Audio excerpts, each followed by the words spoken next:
পৌষের শেষ ভাগে শীতের দাপট দেশের সব জেলায়। গত কয়েকদিন ধরেই কমছে তাপমাত্রার পারদ। দিন আর রাত পুরোটাই থাকছে কুয়াশার দখলে। বেলা গড়ালেও সূর্যের তেজও হার মেরেছে শীতের দাপটে।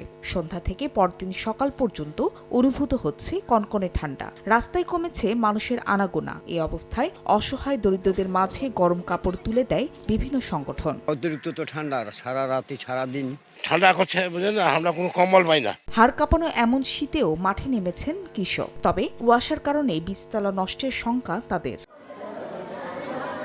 গত কয়েকদিনে তীব্র ঠান্ডায় নানা রোগে আক্রান্তের সংখ্যা বাড়ছে। শয্যা সংকটে মেঝেতে আর বারান্দায় চিকিৎসা নিচ্ছেন অনেকে। স্যালাইন রাত্র থেকে এখন পর্যন্ত 10টা স্যালাইন খাওয়াইছে। বাইরে থেকে ওষুধ পানি লিখে দিছে, স্যালাইন লিখে দিছে একটা, আবার এন থেকে একটা ইঞ্জেকশন দিছে কালকে। এই সময় শিশুদের যত্নে অভিভাবকদের সচেতন থাকার পরামর্শ দিয়েছেন চিকিৎসকরা। ফাহরিয়া ফারজানা, সময় সংবাদ।